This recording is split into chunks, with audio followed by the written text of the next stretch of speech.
and all the anchor men and women who are basically models, running through the square, taking these very impressive images. And everybody was speaking about the Arab Spring, and I remember I asked the professors, I said, can anybody point to one serious academic study that shows what these people want? Because I don't hear people screaming in the square about Rousseau and Descartes and Karl Marx. I'm hearing Islamist slogans.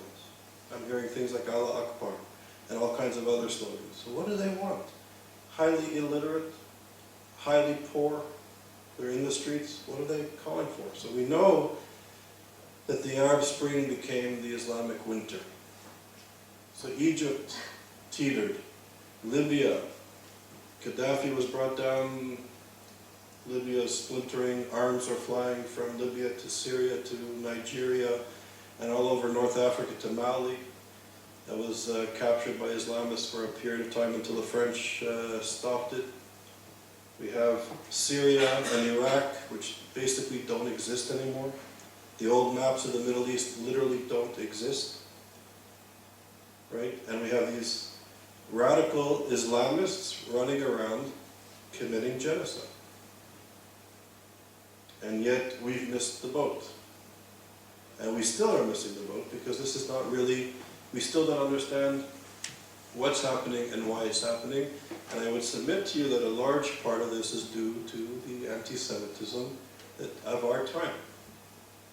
The demonization of Israel, the demonization of Jewish people, and in this postmodern moment, we are unable to distinguish between good and evil, because that's some binary, thing of the past in this moment of relativism. Given the excesses of nationalism in the Second World War and the development of postmodernity, who are we to critique other cultures, especially other cultures that were once colonized by the West? Who are we to say that certain practices are unethical or barbaric? Because that's just neo-colonialism and neo-imperialism.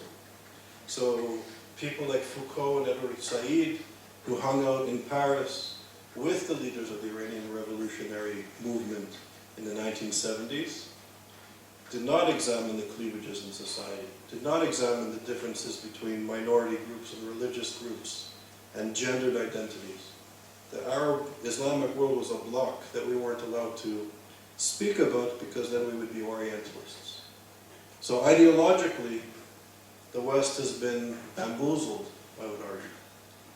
And I would argue that the silence in the West to human rights abuses, to the anti-Semitism, but to the rise of this reactionary social movement, our silence of the intellectual community, of the media of record, the human rights community, I would say, combined with the crisis of modernity, combined with the crisis of capital, is really, at some level, the Donald Trumps of the world and the Marie Le Pens of the world are going to come to the defense of the average citizen. And these messages are resonating. And they'll continue to resonate until the silent human rights community springs into action. I'll just show you this clip, and it's outrageous. Now this man, Kawdari, is the most important intellectual, in quotations, I think sarcastic, but he is, in the Muslim Brotherhood. He's the most important thinker in the Muslim Brotherhood. He was the founding director of Islamic Studies at Oxford University and was on their board of trustees until a couple of years ago. Now this is what the leading intellectual, the man of religious authority, what he says goes. And this was the founding member of the Oxford Islamic Studies Department. But, money is money, so here we go. Is that how he got the position? Well, Through money? I'm sure. He's now living in Kuwait, Qatar, and the Qatari Investment Authority, the Qatari Foundation funds the Muslim Brotherhood, as well as many institutions in the West.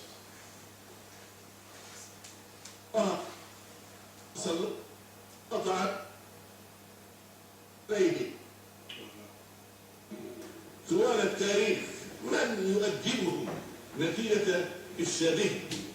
آخر تأديب كان تأديب هتلر، ما فعل بهم، وإن كانوا بالغوا في الأمر ما بلغوا، ولكن استطاع أن يعني يوقفهم عند حدودهم، وكان هذا أدبا إلهيا، تأديبا إلهيا، عقابا قدريا لهؤلاء. والمرة القادمة إن شاء الله ستكون على أيدي المؤمنين. ما أتمناه في ختام كلمات هذا أن يهيئ الله لي في ختام حياتي فرصة للذهاب إلى أرض الجهاد والمقاومة على كرسي متحرك، فأطلق رصاصة على أعداء الله اليهود، ويطلقون علي قنبلة أختم بها حياتي بالشهادة، وأقول الحمد لله رب العالمين، والسلام عليكم ورحمة الله وبركاته. So, Where are these weekend days? this is in Egypt near when the uprising was going on. In Oxford. Not in Oxford. It was not Although, but university. this was in Egypt. But he was a welcomed member of the Oxford community. المنافس لكيري اللي اسمه ايه ده بوش كيري. He was a guest of the British government, a good friend of Ken Livingstone, an esteemed member of the Oxford community, calling for all believers, all true believers, to continue the work of Hitler. Okay? And this is what we engaged with for the last 8 years. Go back and look at the Cairo speech. President Obama, when he went to Cairo, invited the Muslim Brotherhood in the front row as honored guests of the President of the United States of America as a way to engage the Islamic world and the Muslim Brotherhood. Now we know in the West, Emmanuel Levinas, a great philosopher, a Jewish philosopher from Lithuania. He was a student in Paris during the Holocaust. His entire family were liquidated by the Nazis. He was the only one to survive. And he became one of the most important philosophers of the 20th century, and he took Jewish ethics and brought it to the university, brought it to the academy. And he said, and this is very important, that in a sense, when we see our face in the face of the other, when we see our face in the face of the other, this is the instant we become human. This is the instant we become human. And if we perceive the other as the cause of all the problems in the world, or worthy of extermination, or somehow worthy of subjugation, or of enslavement, or living in ghettos, we in a sense, destroy the capacity to be human. We destroy the capacity to live in a humane society, and certainly in a democratic society. And philosophers like Charles Taylor, Will Kimlicka, people who played an important role in creating the notion of multiculturalism, they write importantly about how the fabric of a democratic society is based on the recognition of the other, of incorporating the other into society. And at the same time, Taylor and Kimlicka would argue that there's an obligation to defend democratic principles, that there is a space. Some cultural practices you can do in the privacy of your home, some in the privacy, sort of in the public space of a temple. And there are some things in society, like honor killing or subjugating people, that are illegal and reprehensible in democratic countries. And in a sense, I would submit to you that for your generation, for students in universities, that anti-Semitism begins with Jews, but it never ends with Jews. And I think, in a sense, the threat to democratic principles, the threat to equality, the threat to citizenship, has been, in a sense, we've been bamboozled. Because for 2 generations it was acceptable and encouraged at the best institutions in the Western world to demonize Jewish peoplehood, to demonize the Zionists. We weren't anti-Semitic, but we're not Zionists.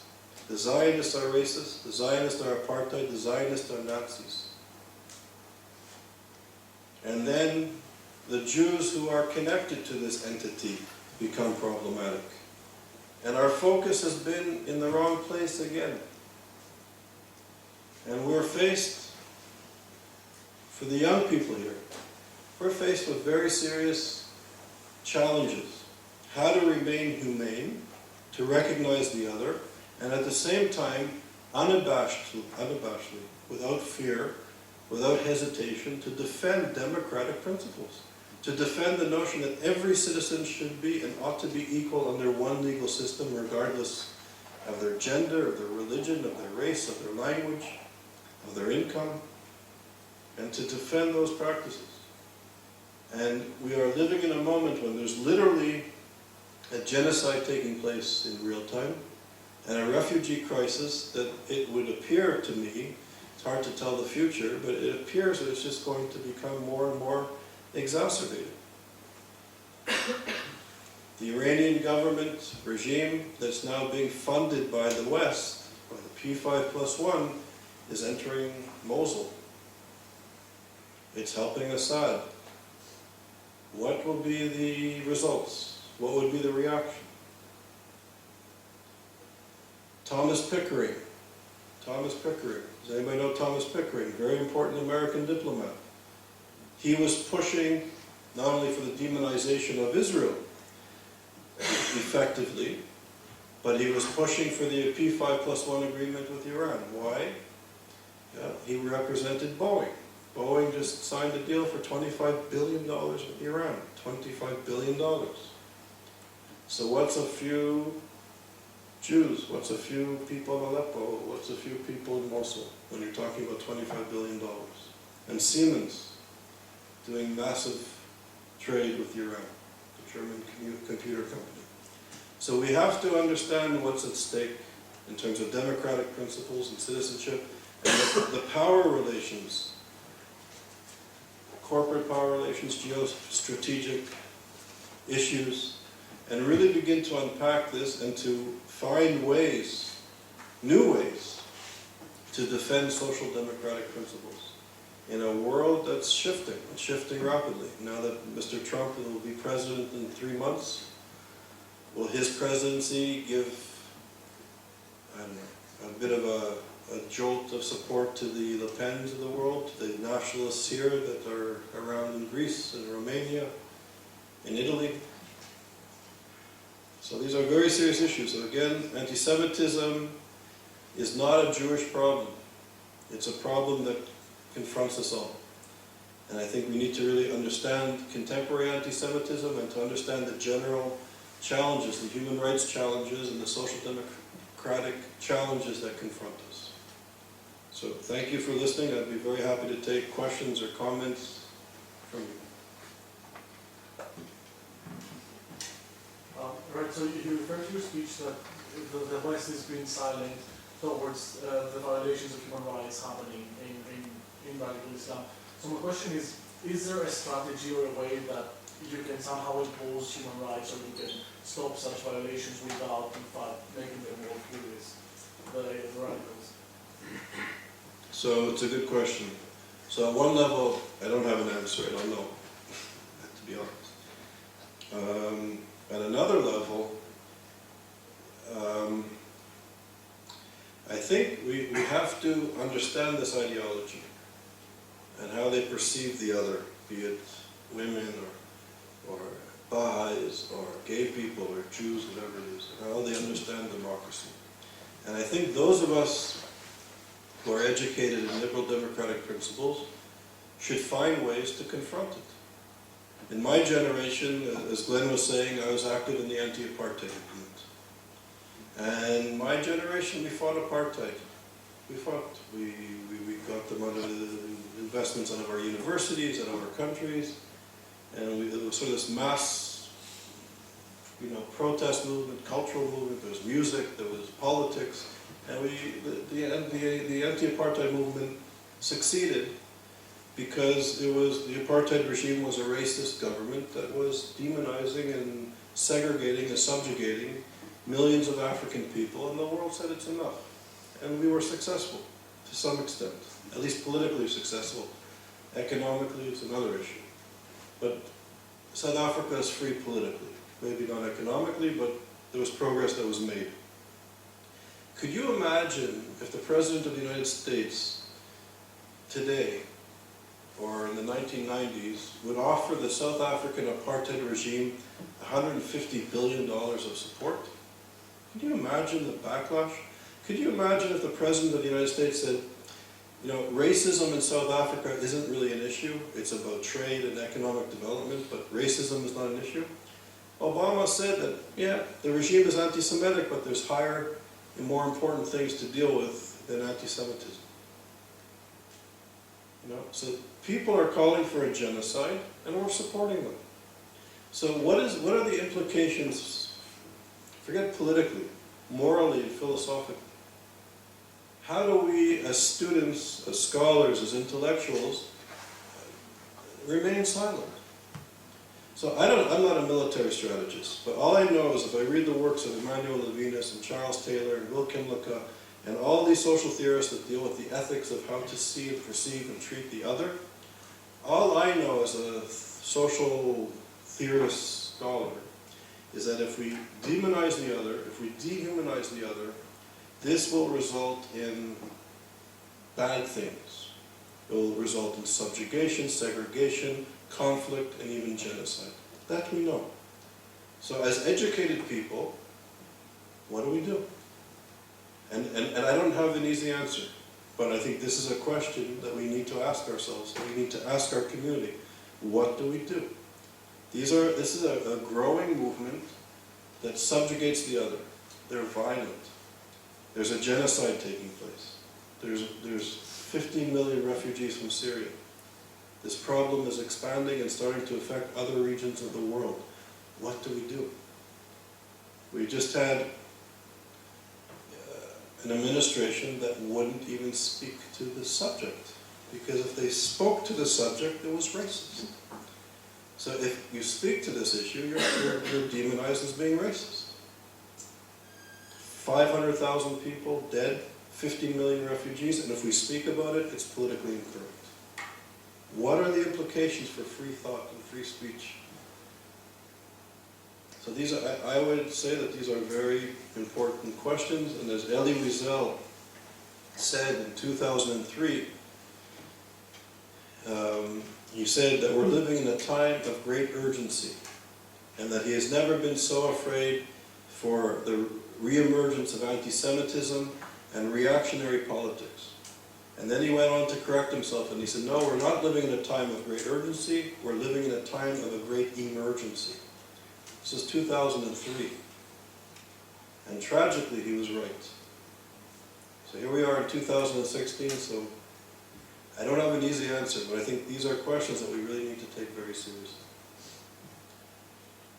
Do you think the reason why people in the Western world in general don't pay attention to growing anti-Semitism in the Middle East is because we are taught from a young age that these are non-democratic, radical regimes where they call the death of others every single day? And I'm talking about several minorities, from gays to guys to unfaithful to false believers of Allah in general. Yeah.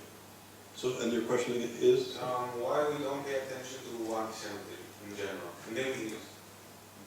So I think there's a form of denial in the West. And in a sense, also there's sort of anti-Arab, anti-Muslim sentiment in what you're saying, and it's true. We have sort of lower expectations for that part of the world, and that's a form of bigotry.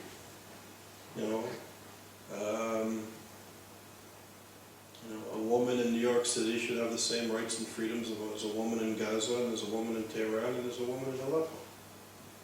And just because somebody is born in one other place or another, I don't think that they deserve more or less rights. But yeah, this is part of our gaze.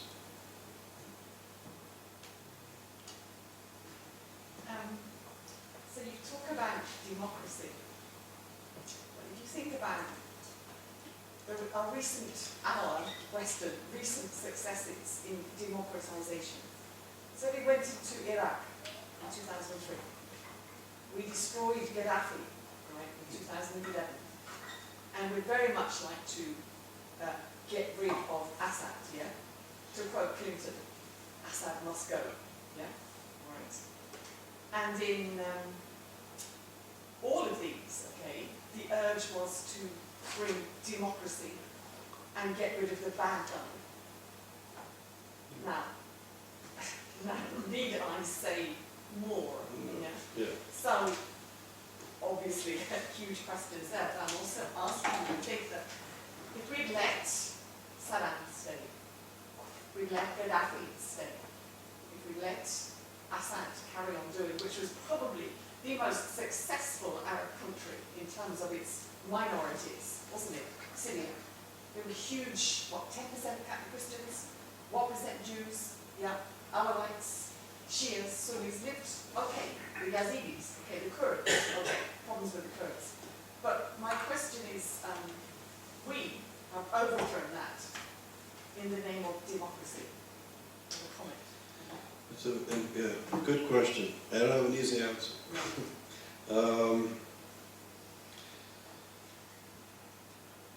So I think I'll kind of work backwards. So I think what the Bush administration did in Iraq was not just topple Saddam Hussein, which may have been or may not have been successful in and of itself, I'm not sure.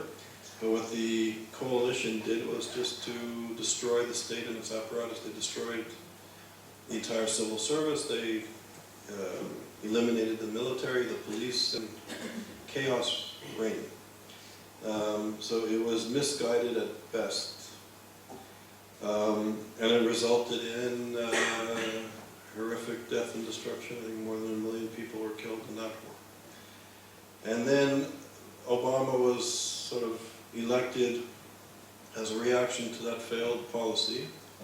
And in a sense, I think he's kind of gone the other extreme. He's sort of sitting back and watching the death and the destruction that's taking place. The red lines were crossed over Syria. They were going to stop Assad, but if they use chemical weapons, they're using chemical weapons, and they were never stopped by the West. So they're the kind of anti-interventionists. And we know in philosophy that every action has ramifications and implications, and every non-action also has equal effect. And I think perhaps both administrations have made mistakes. I was careful to say democratic principles, but also humane societies. And I think there's traditions in other parts of the world of humane governance. So I don't think it has to be kind of a Western democratic regime that has to be imposed upon people, but I think we have to take a stand to promote at the very least, humane principles, and to stop this ideology philosophically, politically, and if need be, with force. That's my position. So I think it has to be stopped, just like the Nazis have to be stopped. This is an ideology that is calling for the extermination of people. And I think we need to take a stand. And what's happening in Aleppo, what's happening in Syria, it is a moral travesty. It's a political travesty. It's a travesty. But we caused that. Well, maybe I think I'm actually, I don't know if we caused it, but we've certainly played a role in it, right? At the least. But then that's not the moral argument. There's a genocide taking place as we speak. We can, flip on this internet and we can watch it happening tonight. What do we do? And even I don't agree with you, but I agree with you partly, but I don't agree with you fully. But let's say even if you're 100% correct and we caused it, whatever we used, let's say we caused it. There's something happening now that needs to be stopped. Because we did something terrible 10 years ago or yesterday, we shouldn't be involved in I don't know. I think that one of the things that I think that we've learned from the Holocaust is that we can't be innocent bystanders. We have to do something. And there's implications in not doing things, and there's implications in doing things, but I think we have to put an end to this somehow, or do something. I think there's a moral imperative when people are being liquidated to stop it, to try to stop it, to speak out, to stop it. And yeah.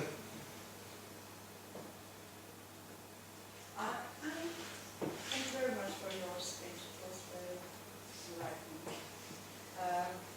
You spoke about demonization of Israel. And I wouldn't personally connect it as you did with anti-Semitism. Anti-Semitism to me is something different. But since we talk about demonization of Israelis, why don't we do the same for Palestinians? Because, or why don't we talk as much about Palestinian demonization? After all, if and correct me if I'm wrong, Israeli citizens are not necessarily Jews. True. So why do we always connect Jews with Israel? And Israel does commit many atrocities. So where is the humane society you're talking about? And what are the atrocities being what? On both sides. Bombing Palestine, In having this celebration conflict. about it. The Israelis celebrate the bombing of Palestinians? Yes. Where have you seen that? Online. Online? Yep. Where? With who? Can you be more specific? I'm curious. I've seen a video that there were people watching the bombs there and everything, and being gathered around watching this event. Well, the reprisal is as well. I mean, if Hamas attacks, the reprisal is like 10 times worse. Right. Okay, so these are good questions. So first of all, I'll speak about a study, and I should have made the connection stronger. There's a very strong connection between the demonization of Israel and anti-Semitism. So you mean that all my Jewish friends who are not in favor of Israel are not Jews? No, I didn't say that. Who very much despise what's going on in Israel, and they are all Jewish. Are they? Is there something wrong with them? So, I don't understand. I'm going to explain it. Okay, these are good questions, and it's good that they're coming out. So first of all, there's a very strong connection between classical forms of anti-Semitism and the demonization of Jewish peoplehood and the demonization of Israel. So for example, I'll tell you the study I did and the story about it. So I did a study with Ed Kaplan at Yale University. We interviewed 5,000 people in 10 European countries. It was an article published in the Journal of Conflict Resolution. And we asked them a series of questions about classical forms of anti-Semitism. Jews control the world, they're unethical in business, they stick together, they assimilate too much, all the standard classical. Then we asked them questions about what we called Israel bashing. So questions like, the Israeli Defense Forces intentionally shoot children. The Israelis poison water of Palestinians. A bunch of Israel's an apartheid state. Extreme statements. And we did this in 10 countries. What we found was the level of anti-Semitism and the level of Israel bashing, not anti-Zionism, but Israel bashing, was relatively low. But the correlation, those who were Israel bashers were 13 times more likely to be classically anti-Semitic than the average population. So in terms of mathematically modeling, this is off the charts. And this is the worldview that permeates the elite institutions of society, the elite cultural, educational institutions. This is the dogma of today. This is the anti-Semitism. And anyways, the study was published, it was in the New York Times, Le Monde, it was all over the world. And my parents live in Montreal.